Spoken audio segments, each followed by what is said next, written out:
Broadcasts of the City of Neenah Common Council meetings are produced by University Studios of the University of Wisconsin-Fox Valley.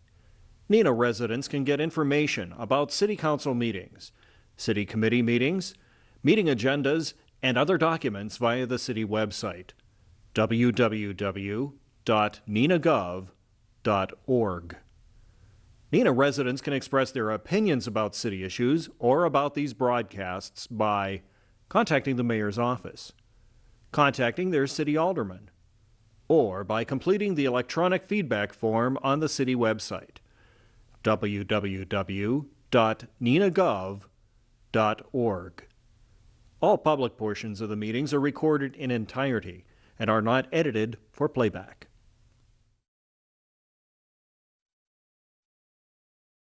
Okay, I would like to call to order the meeting of the City of Neenah Common Council for Wednesday, July 1st, 2020. I'd like to welcome our guests that we have with us.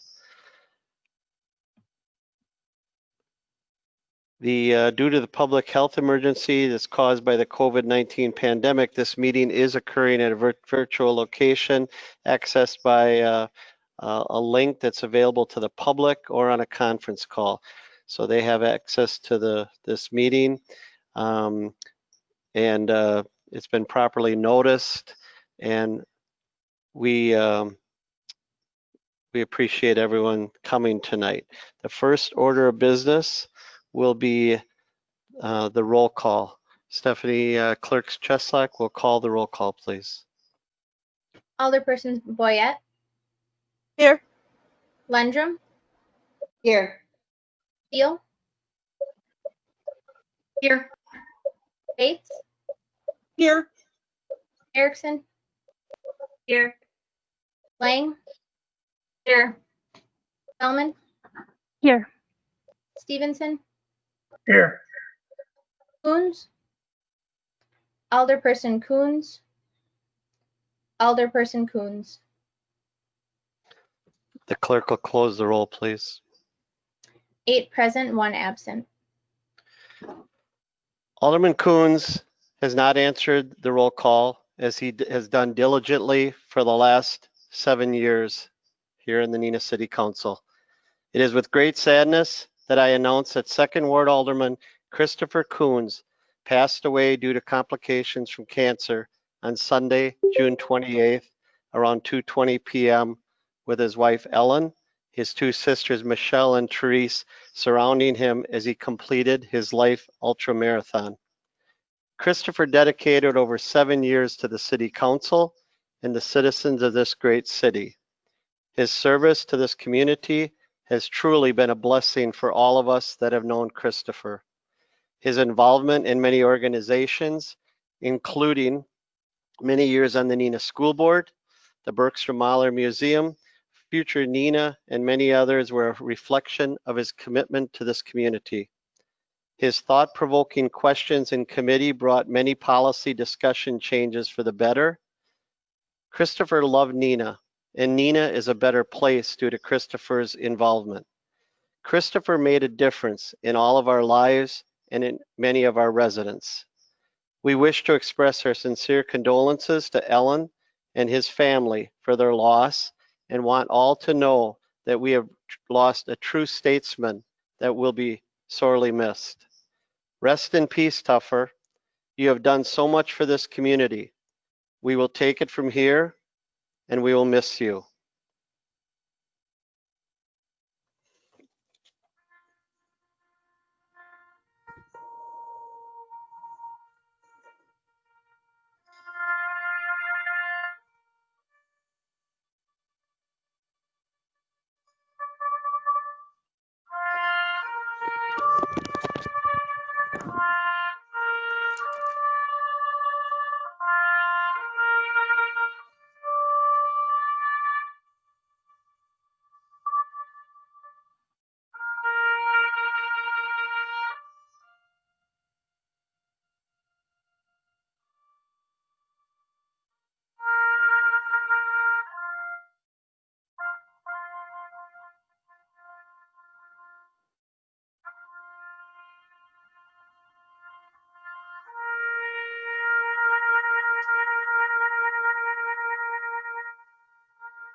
On behalf of a grateful and saddened council, along with an appreciative and loving community, I wish to share our condolences to Ellen and the rest of the Coons family, passing of Christopher. You know, I didn't know Christopher as well as I have known other council members. We interacted often on city issues and matters of public policy, but I never really sat with him and discussed other interests or his personal life. I'm not sure why that was. But I'll share a story. About 12 or 14 years ago, went up north to Legend Lake to play golf on a Friday afternoon. I spent the night with a friend up at the cottage, and I left early so we could get back to Neenah. And for those of you who know where Legend Lake is, it's next to a casino. So I took the time and went in and had the last $40 in my pocket. And I very rarely do that, but I went in and lost my $40 like within a half an hour. So I jumped in the car, and on my way out, who do I pass but Ellen and Tuffer? And we all looked at each other like, uh-oh, what are each of us doing here?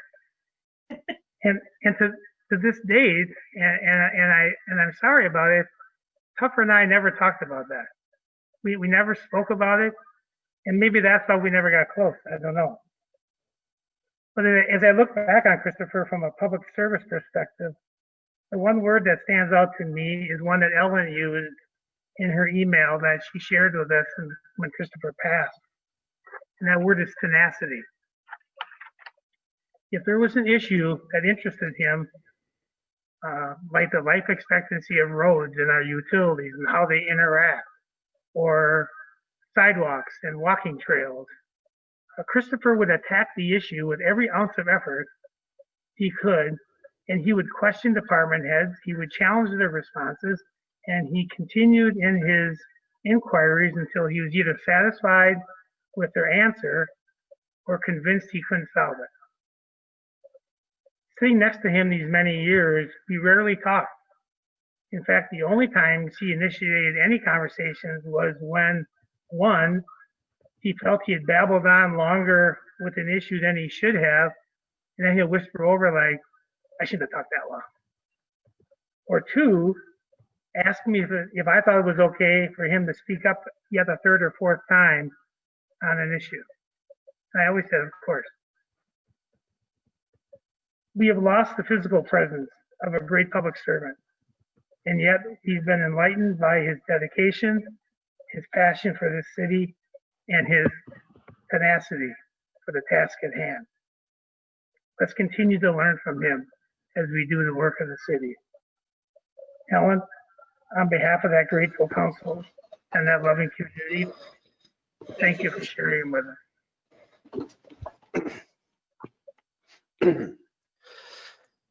Thank you, Council President Stevenson.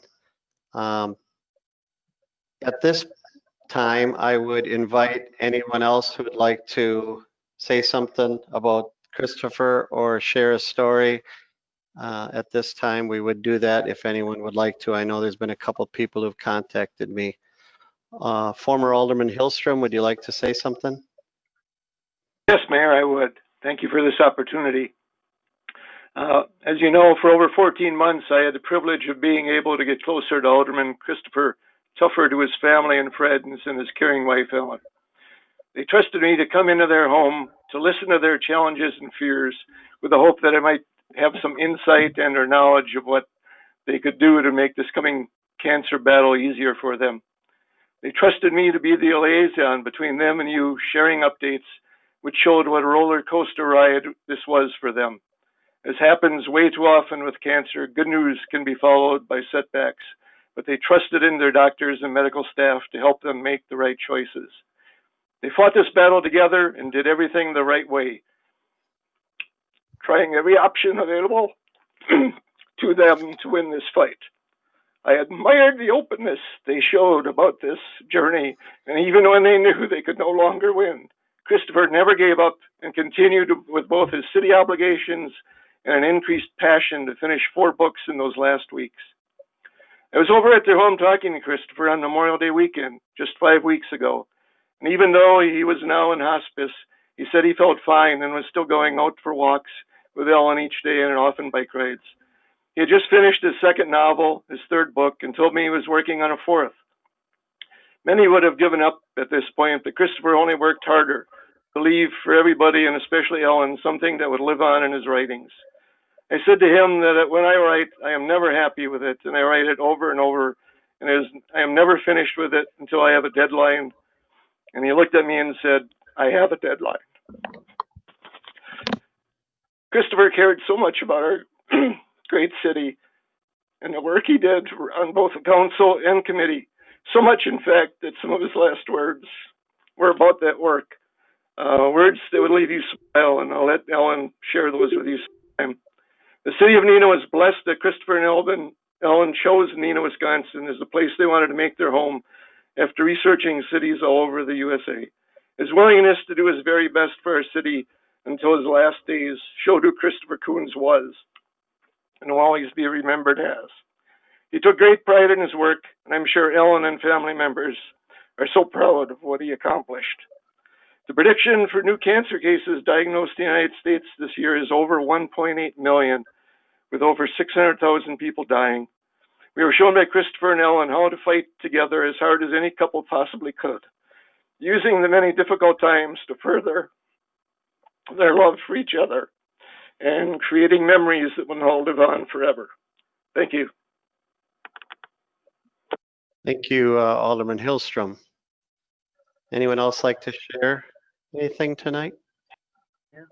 Alderman or City Attorney Godleski, go ahead.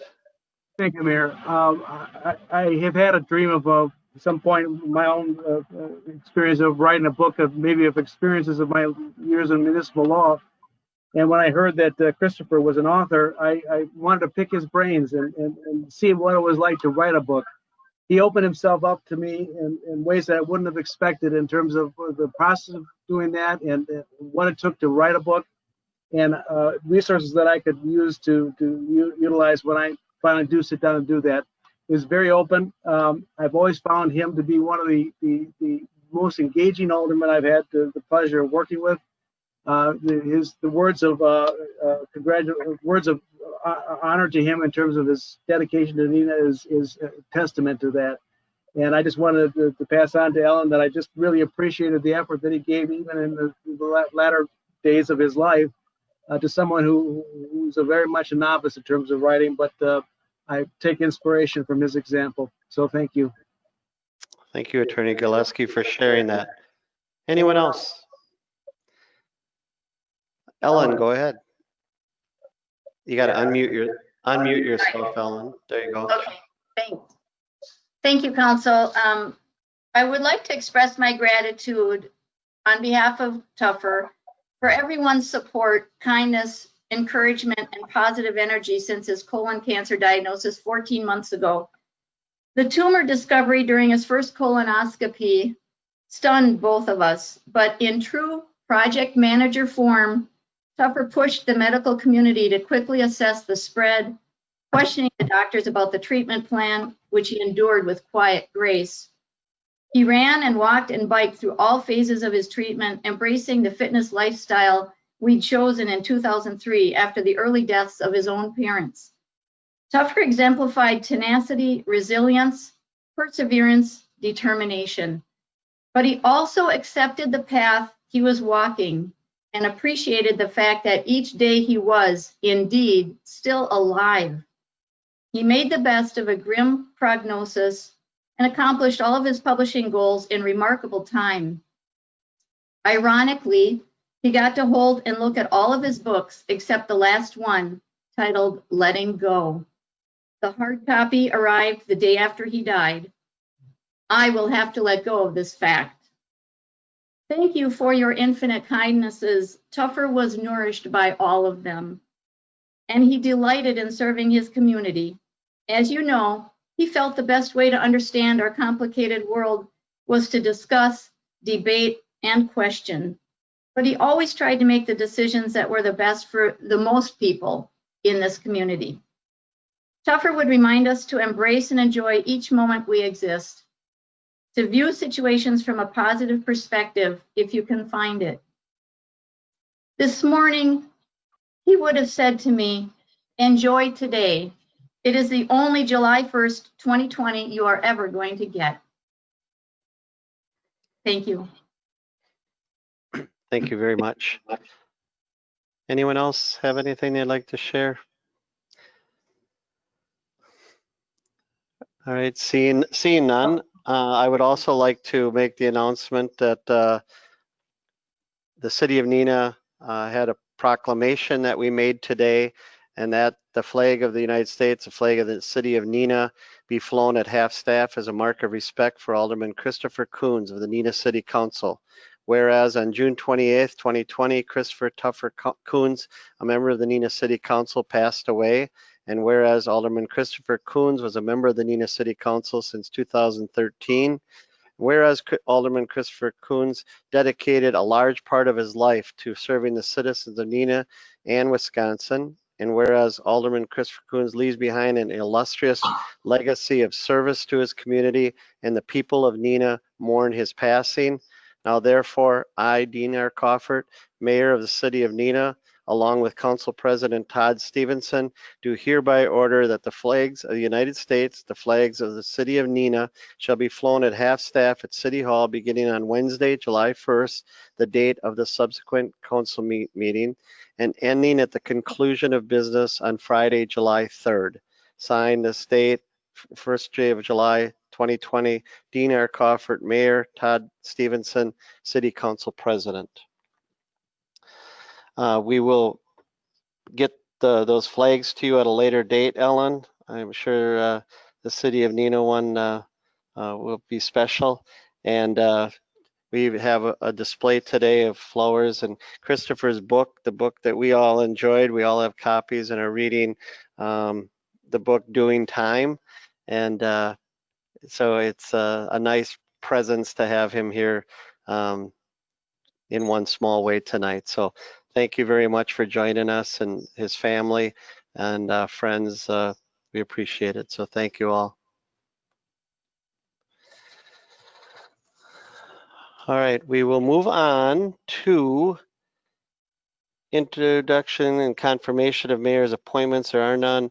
Approval of the council proceedings of June 17th, 2020, the regular session. Is there a motion? So moved. Second. There's a motion by Alderman Bates.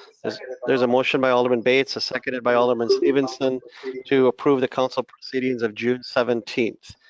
Any discussion, corrections, additions, or comments? Seeing none, all in favor, signify by saying aye. Aye. Aye. Aye. Is there any no's? Seeing none, that's so ordered. Tonight we have item number 4. We have a public hearing. This is to consider the rezoning of land located at 324th, 346, and 400 First Street, and parcel number 03-0068-00-00 from the I-2 General Industrial District to C2 Central Business District. Is there anyone on the meeting who would like to comment on the rezoning of those lands on First Street? I will open it up to the public at this time. If there's anyone here who would like to say anything on the rezoning of those properties.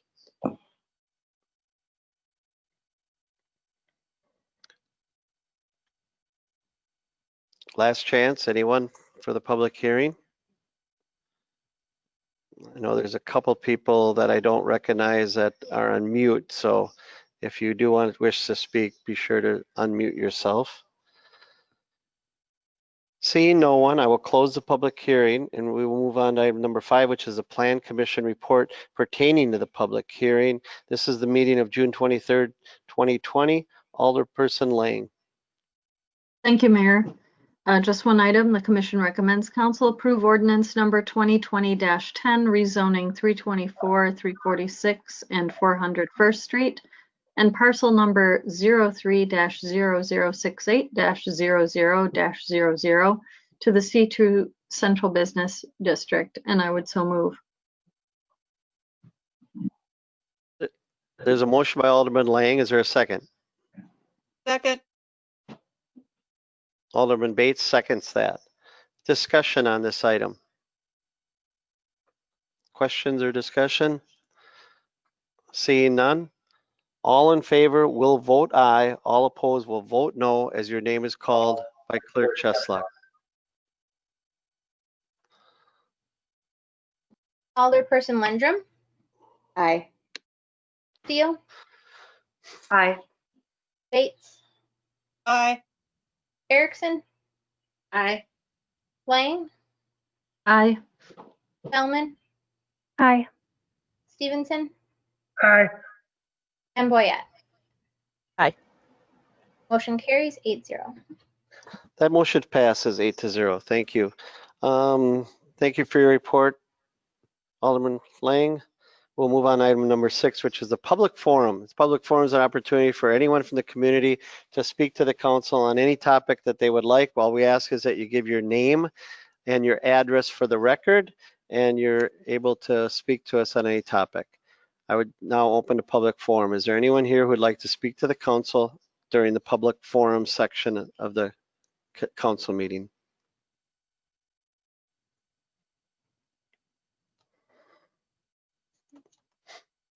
Anyone who'd like to speak to the council?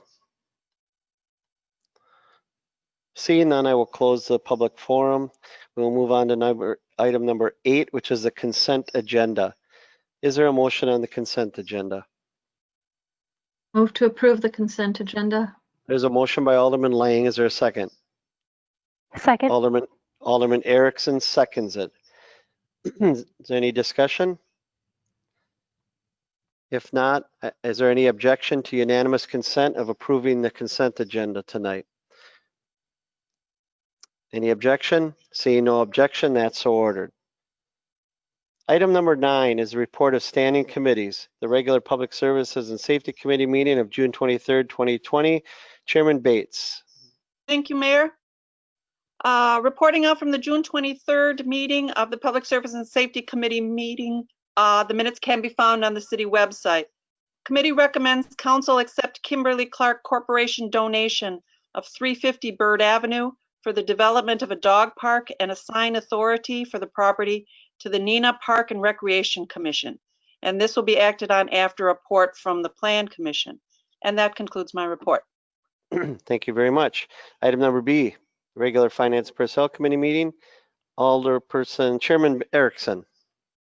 Thank you, Mayor. Reporting out from the regular Finance and Personnel Committee meeting of June 22nd, 2020. Minutes can be found on the city website. Item number 1, the committee recommends council approve the tax incremental district number 8 development agreement with Main Street Neenah LLC to construct a multifamily development on Site 6 of the Gladfelter redevelopment. And this is going to be acted on after the report from the Board of Public Works. And that concludes my report. Thank you very much. Let's see here. We have the report of special committees. So the report from the regular Plan Commission meeting of June 23rd, 2020. Representative Lang. Thank you, Mayor. The commission recommends council accept the gift for land located at 350 Bird Avenue and assign jurisdiction to the Neenah Parks and Recreation Department, and I would so move. There's a motion by Alderman Lang, seconded by Alderman Erickson. Alderman Erickson. So that motion does include the assign jurisdiction. You're correct. So questions or comments on this motion?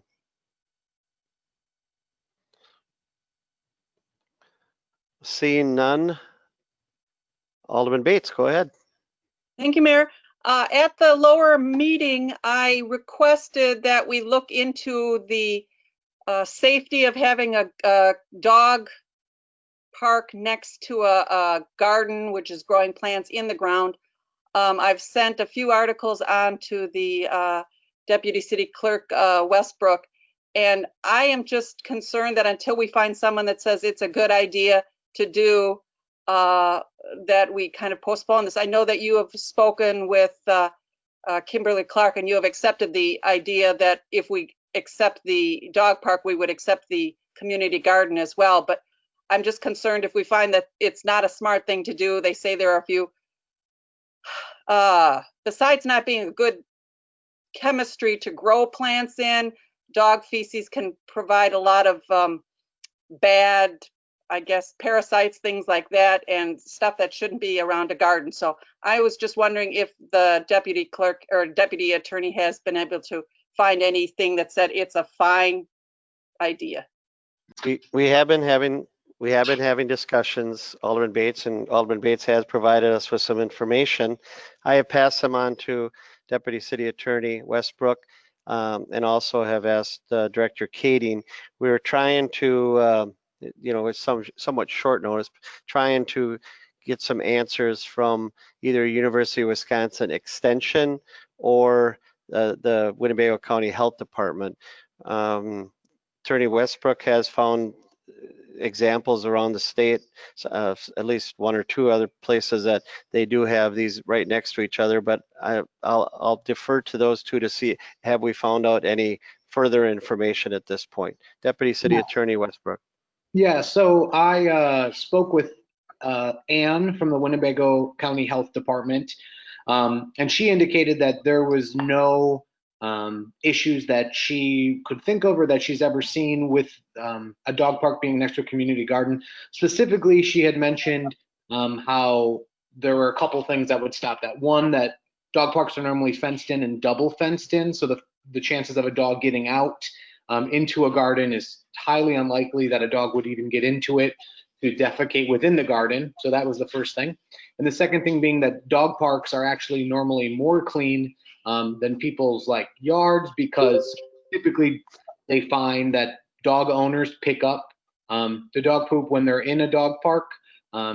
Further, after doing research from the links that I was given, there has been a lot of evidence that shows off-leash dog parks are just as clean as on-leash dog parks, as long as the park themselves are providing waste like bags and receptacles for them to deposit the dog poop in, that there isn't normally any issue of dog poop runoff, because there's normally not enough dog feces that would be on the ground in the first place to have runoff.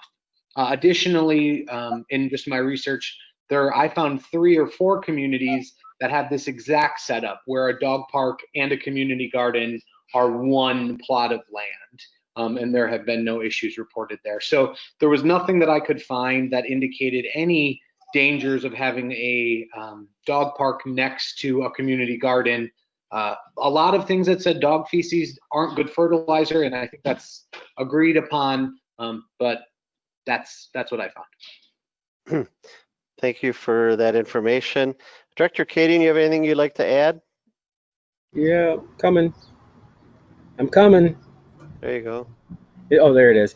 All right, yep. I would just add that I spoke to 2 representatives from the community gardens. Actually, both were very receptive to the idea of having a dog park. They felt that having the grass mowed, having a cleaned and kept look would add to their benefit of their community gardens. They also felt that the dogs would help with rodents and other nuisance birds that tend to hang out. In fact, today while we were touring the site and walking it, there were 3 sandhill cranes hanging out, and they went into the gardens and started plucking fruits and vegetables from the gardens. So they felt that that would actually be an enhancement, having the dogs present. I also had on site today both of the county directors from Winnebago and Outagamie, who both operate dog parks in their respective municipalities, or excuse me, counties. They felt, and the dog cleanup thing came up. He said, both said not 100% gets cleaned up, but they would say 90 to 95% of the dog waste does get cleaned up and does get taken care of by folks that are just watching each other and taking care of business out there. So both felt that it was really safe, and actually were intrigued by the idea of having the community gardens by the dog park. Alderman Bates, or let's go to Alderman Boyette, and then Alderman Boyette, go ahead. Hi, thanks. I'm curious, what type of dog park will this be? Will it be the on leash or the off leash? And then will it be double fenced? I'm coming. Uh, I'm Go coming. ahead. Go ahead. My mic mute is really slow, so I apologize for that. I This is the first I've ever heard of a double fenced dog park area. In fact, the fencing came up to gate again today with the both county representatives, and they both recommended 6 foot high fencing, putting 6 inches in the ground, and then going up 6 feet in the air. Um, I would recommend that we do off leash. That seems to be what most dog parks are using and seems to be very successful. Gained a lot of tips from having a walking path around the perimeter of the park inside the fence, so that when those times are wet are there, that they have a hard surface such as crushed limestone to walk on. Hope that answers your questions. I think Just to they be probably clear, met. Go ahead, attorney. by double fenced, what she referenced and what I have always seen at every dog park is when you bring Oh, a dog the double in, gate. you go through a fence. There is a fenced in area, and then you Yes, have to go through another fence so that dogs, if they get through that first fence, don't get out. So yeah, maybe double gate is a better, double but a, gate. Yes. a, a extra protection is what I meant. Just I apologize for the confusion. Yep. That's Yeah, all and right. preliminary designs would have that. We'd be The main entrance would be is being proposed to be off of Brooks. Then you'll enter an area where you can make a choice to go into the large dog area or the small dog area, and then once again you have to go through a gate to enter those areas. So thank you, Adam, for that clarification. But a double gate facility is what we would also be proposing. Thank you. And Alderman Bates, go ahead. Thank you, Mayor. So to put my mind at rest, if we find that, can I make the assumption that if we find that there's some problem in the future with runoff, then we could perhaps move the community garden? If that's so, then I'm fine. The other question I had was when we have extra mowing requirements for cutting under fences, I know it's not as fast as just mowing giant areas.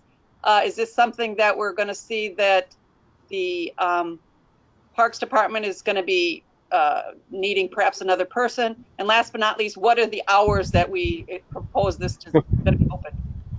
Oh, good gracious. Director Kading, but I will tell you that many of those questions have not been answered yet.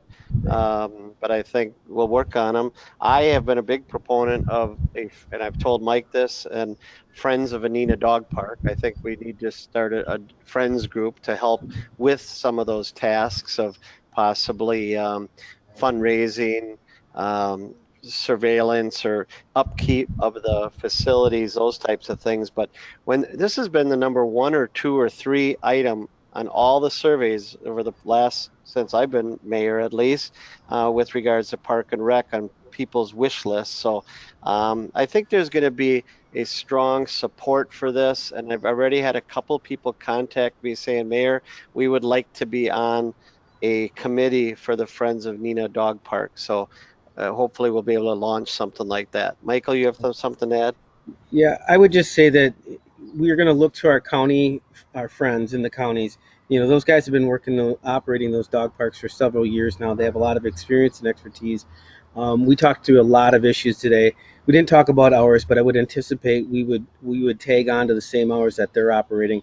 We did talk about donation versus pay to play or free. So those are some of the questions we'll want to answer as well.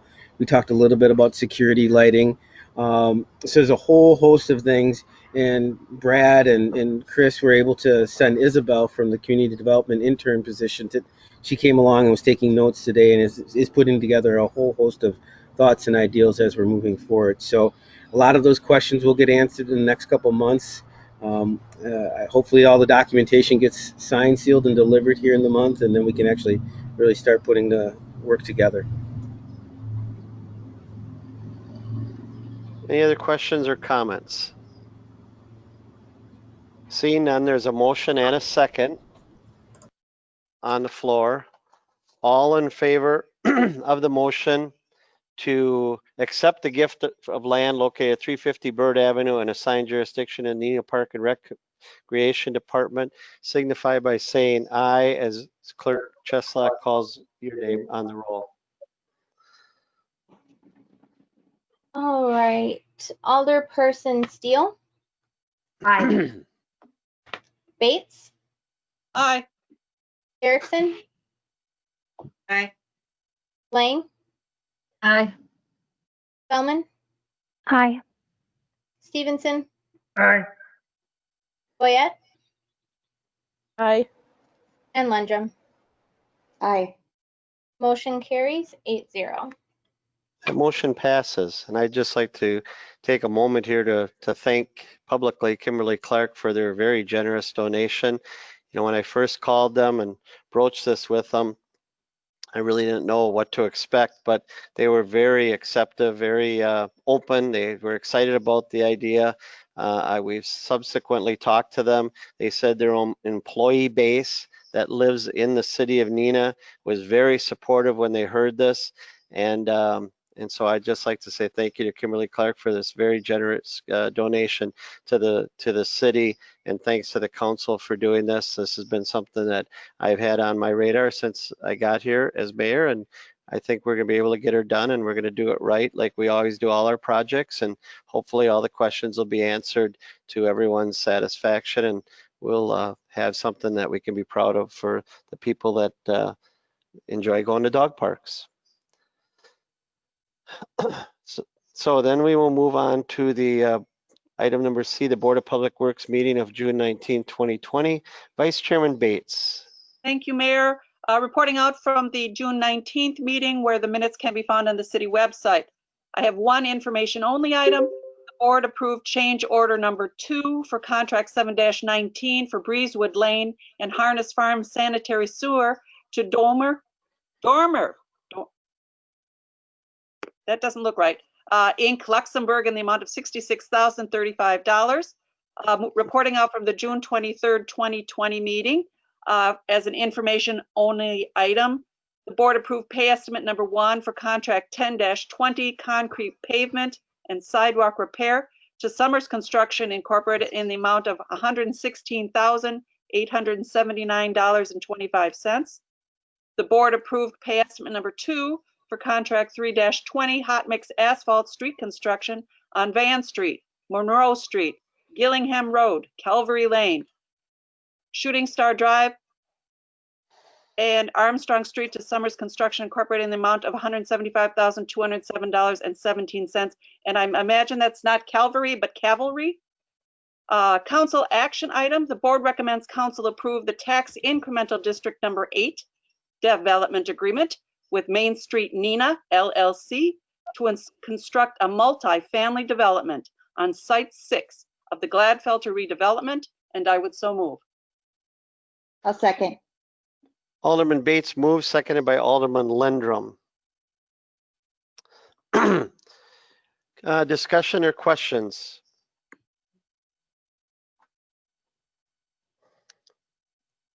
Anyone? We did talk a lot about this, both all planning commission and the committee level. I would just say that this is seriously going to change the landscape of the downtown area. This is probably the first of many potential projects that may happen in the downtown district. People are clamoring to live downtown, live where the action is, live where the hospitality, the retail, close to work. And with anchors like Alta and Plexus and the towers, we have a lot of people who I believe are willing to work in those types of areas. A lot of seniors, retired people have contacted me about the options of potentially living downtown. So I'm really excited to see this project. Thanks to the community development for putting this together and the legal team for all the work on it. And Jerry Kaiser's, we've had some things that we've had to do to get prepared for this. But this is a really exciting day for me and exciting day for the city of Neenah. So thanks. Anyone else? Seeing none, all in favor of approving the tax incremental district number 8 development agreement with Main Street Neenah LLC to construct a multifamily development on Site 6 of the Gladfelter redevelopment will vote aye as your name is called by Stephanie Clerk. If you're opposed, vote no, please. Alderperson Bates, Aye. Erickson, Aye. Lang, Aye. Spellman, Aye. Stevenson, Aye. Boyette, Aye. Landrum, Aye. and Steele. Aye. Motion carries 8-0.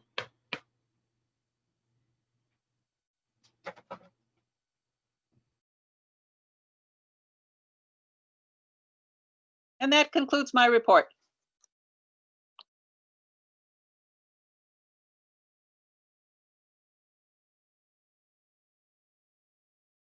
Mayor, you're muted. Report from the Landmarks Commission, Alderperson Lang. Thank you, Mayor. The Landmarks Commission met on Wednesday, June 24th.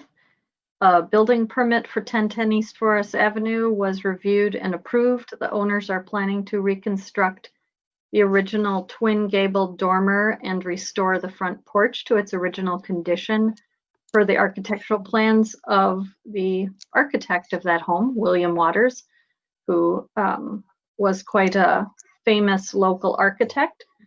He also, just FYI, designed the original City Hall building in Neenah. The project meets all of the appropriate factors for consideration per the Secretary of the Interior standards for rehabilitation. So the Landmarks Commission did approve that permit, and that concludes my report. Thank you very much for the report. Sustainable Neenah Committee, I do not believe there's a report from them tonight. Item number G, neighborhood groups, the Business Improvement District Board, the bid board, Alderman Lang. Thank you, Mayor. The bid board meeting was held on June 16th. The financial review of the bid has been completed. A new board member needs to be recruited to replace Grant Birch, who recently moved his business out of the bid. Employee Appreciation Day was held on June 25th. I think that was a positive event in the downtown. Ultimate Ladies Day will be held on September 12th. The outdoor extension of premises for dining have been applied for by several businesses, so that was a positive move that we did as a city to allow that to happen more quickly. Future Neenah's Log Your Loops participants have greatly increased this year, and there's just a increase in activity in the bid now, and that's a very positive thing moving forward. The next meeting will be July 21st. That concludes my report. Thank you for that report. There are no petitions, I believe. Anyone like to do anything with council directives? Oh, I skipped over the Bergstrom Mahler. I apologize. Thank you, Todd.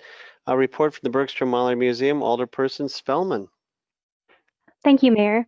The last meeting of the Bergstrom Mahler Museum of Glass was on June 24th, and they are welcoming back the public. However, they are requesting that people reserve time slots. There are 2-hour time slots available certain days starting in July. Admissions will be limited to 10 persons at a time, and masks are required but will be provided if you don't bring your own. The days that the museum is open to reserve a spot are July 14th, July 16th, and July 18th. And that concludes my report. Thank you. Thank you very much. I apologize for going right past you.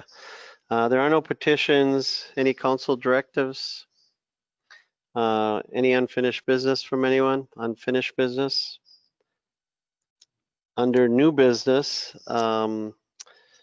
consideration of mayoral proclamation 2020-04, amending policy 2020-01, pursuant to the emergency authority as provided by Wisconsin statutes, and for the declaration of a health emergency in the city of Neenah by mayoral proclamation. This is an amendment to the original proclamation regarding travel, I believe.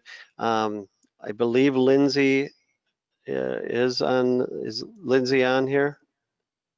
Yes, Mayor, I'm here. There we go. I'm sorry. So Lindsay, Director of Human Resources, is on the line if anyone has any questions. Lindsay, would you like to just give a short synopsis of what this does? Yeah, no problem. So, as you know, there were several policies put in place at the onset of the COVID-19 pandemic. And policy 2020-1 addressed employee travel during the pandemic. Initially, it indicated that if an employee traveled to a CDC level 2 or 3 country or areas where there was widespread community transmission, that a 14-day quarantine would be required upon return. And as you can likely imagine, the whole world is now considered an area of widespread community transmission. So this was, to the mayor's point, an amendment to that policy, which states that if an employee travels internationally by air or by a cruise ship, they would be required to self-quarantine for 14 days. Certainly encouraging employees to consider any risks associated with travel as outlined by the CDC. All right, thank you. Is there a motion to amend the policy?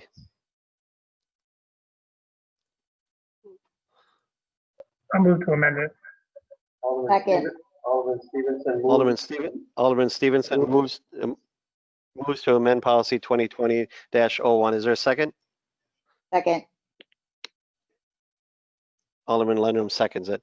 Any questions or comments on this? Alderman Bates, go ahead. So the exact, is it the extension that we're voting on? Exactly what is considered the change? Deputy City Attorney, you want to take that, or you want Lindsay to? Go ahead, one of you. So you're approving the mayoral proclamation, which amended the policy. So your action right now is to approve his proclamation, which amends the policy. And the only thing that's being amended is saying that you can travel within the United States as long as it's not by air, and then no international cruise travel without a 14-day quarantine. Okay, so it's accepting the proclamation, which does the amendment, which changes the thing that we approved a while ago. Thank you. Correct. Anyone else? Yeah. Seeing no one. I'm sorry, Alderman Steele. Sorry about that. Alderman Steele, you're That's down in okay. the That's corner. okay. Yeah. Go ahead.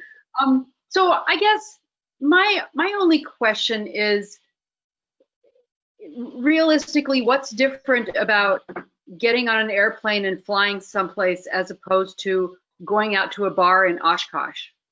We're having our own flares in cases here, and I guess I mean, I have great concern about all of it, of course, but I'm just not sure that going someplace else is more dangerous than staying right here and going to Walmart where nobody wears masks. And it's crowded and nobody practices social distancing. I guess I'm just not sure what the point of that is. So I can speak to that. So I think what we were focused on in terms of the policy was the travel, knowing that the CDC guidance has changed sort of regarding the widespread community transmission and whatnot. And there were several internal conversations, very in line with what you're saying. A lot of our communication has been focused on, like changing behaviors and wanting employees to not put themselves in, high risk situations. The CDC has a travel page that we follow as well. And there was a lot of information in regards to air travel and whatnot, which is why we kept the quarantine for that.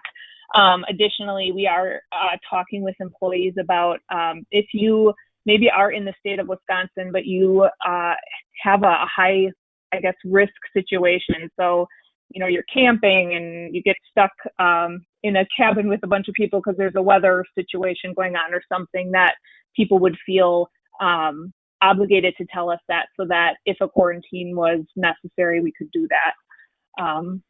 So, yeah.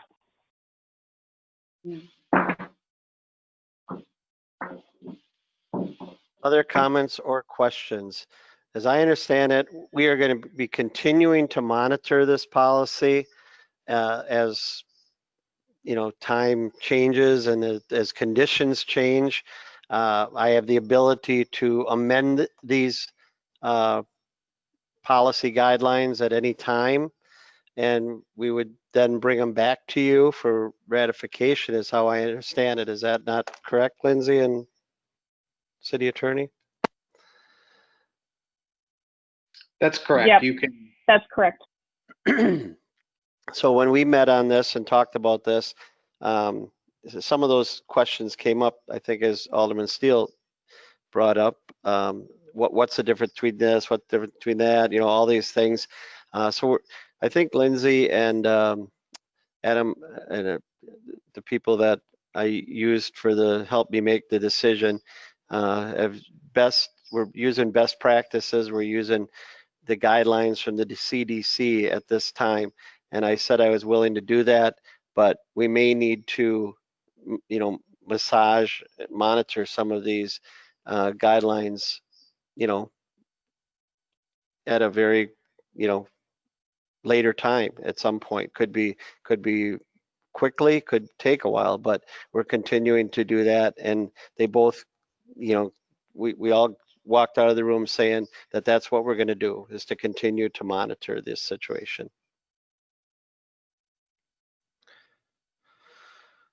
Anyone else? Anyone else? There's a motion and a second. All in favor?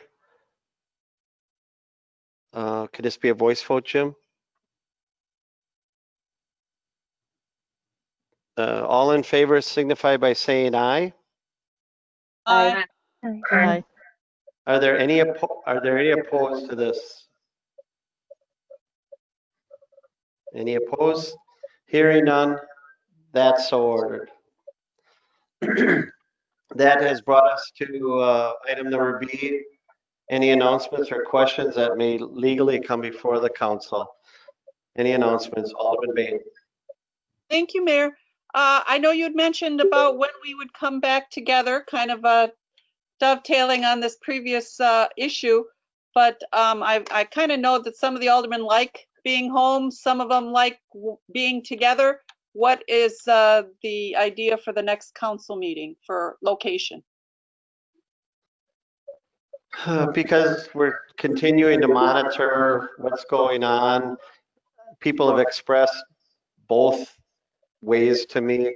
I think Alderman Stevenson and I will meet sometime early next week to lay out a plan. If you remember, White, we did have one meeting here where we were able to social distance every other chair throughout the council chambers as far as staff and aldermen and citizens. So we have the ability. We're trying to be open to the needs of some of our members who have had health concerns, maybe were high risk.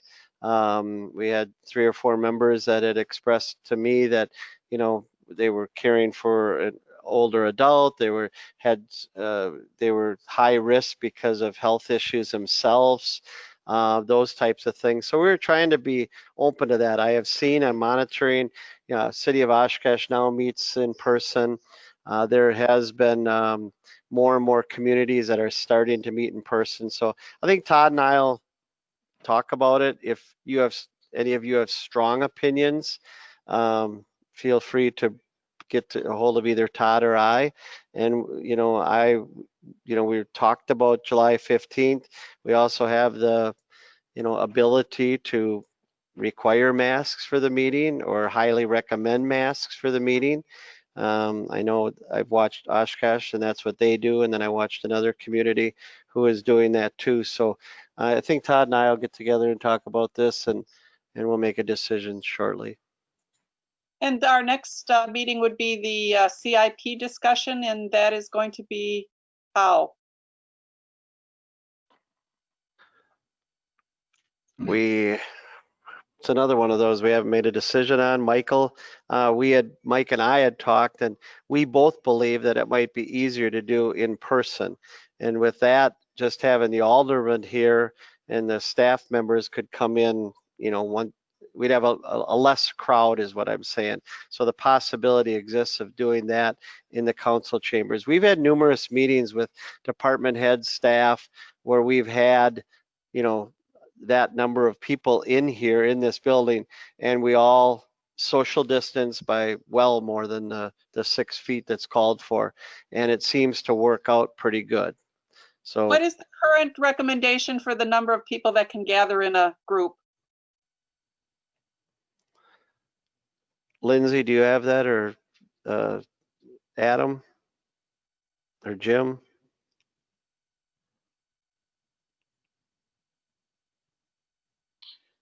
So there is nothing in the state of Wisconsin, since the Badger Bounce Back Plan doesn't work. The CDC, I think, still talks about 50 people gatherings and maintaining social distancing, but obviously it depends on rooms, right? So the Hauser room would not be appropriate to have 50 people in. But there's nothing in the state of Wisconsin in terms of mandates. There's just the CDC guidelines currently. I think that, yeah, you're right. I think the CDC, I did read where it said 50 people, so, but So, we wouldn't have Mayor, anything if I close to could, that. Yeah, go ahead. Again, the agenda is pretty much ready, and the plan was to talk to you about it tomorrow and make a determination. One thing I know that was brought up that might actually, it did lend itself possibly a little bit more to doing it electronically, was the fact that we could set up, I actually started looking at, maybe this time we could set up approximate times for people to, for when we believe their department would be up to be reviewed. And at that point, it would probably be easier. I think Alderman Bates suggested this, that it would be easier for them to not have to sit around for 3.5 hours in the building, but in fact could weigh in electronically when their approximate time was. So that's something the mayor and I can discuss as well, to see if that fits the current situation. Okay. Alderman Erickson, go ahead. Mike, could you just refresh my memory? What are the dates on the CIP discussions? The date is Monday, next Monday, July 6th. And it would be, in fact, replacing the Finance Committee, which we've had no request for any agenda items. So that would be at 6:30? Well, I think the plan, if we could, would be to move it back to 6 o'clock. That way we would pretty much ensure we would get done, you know, before 10, I would think. Anyone else with comments or questions? If not, if you don't want to feel comfortable talking, call either Todd or I, because we'll be making a decision probably tomorrow. Todd, go ahead. Yeah, one thing we didn't have on the agenda tonight that probably should have been on the agenda was the development agreement for Integrity Acres that we dealt with in the committee of the whole earlier tonight. It's not on this agenda. So regarding the 6th, I would suggest that we schedule a council meeting to start at 6 so that we can take action on that development agreement, and then we can move into the whatever we do, virtual or in person. Chris, Director Hayes, was that necessary, or did I remember some discussion about it? Go ahead. It's advisable that we act on that as soon as we can. Okay.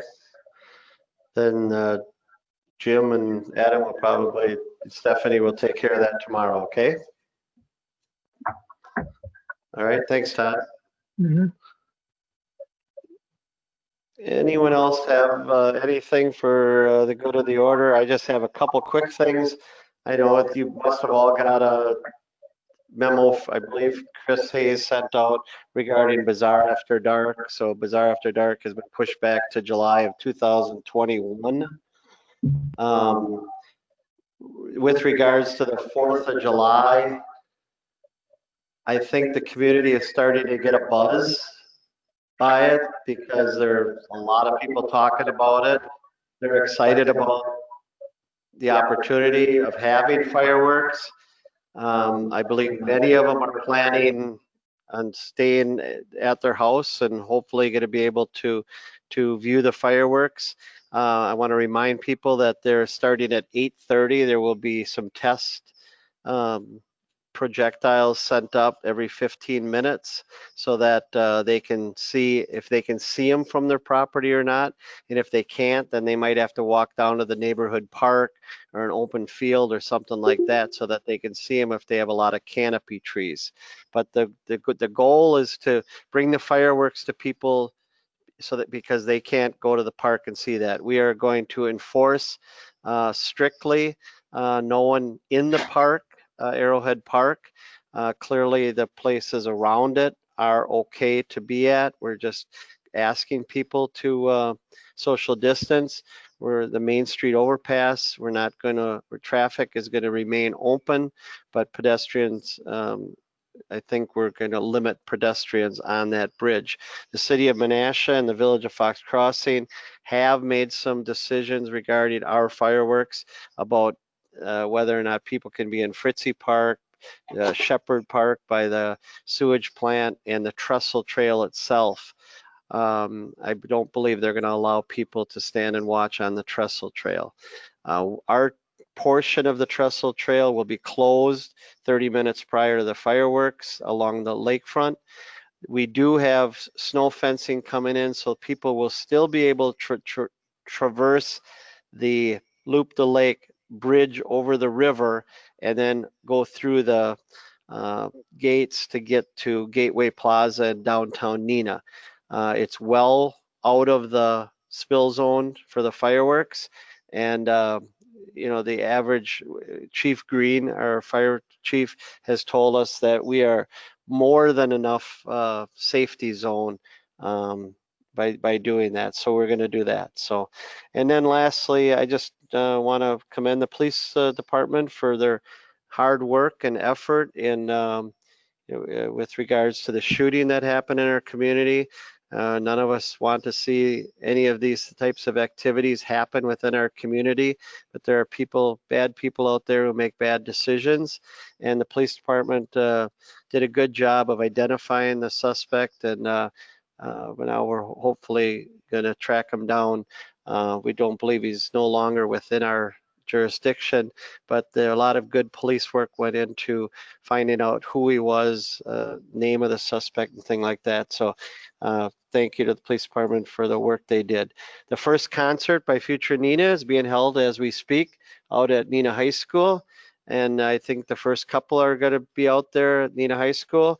The Thursday afternoon music in the park will be held at Riverside Park and not Shattuck. So on Thursdays at noon, there will be music, and that's the ability to spread people out a little bit more. So that's happening on Thursdays at Riverside Park.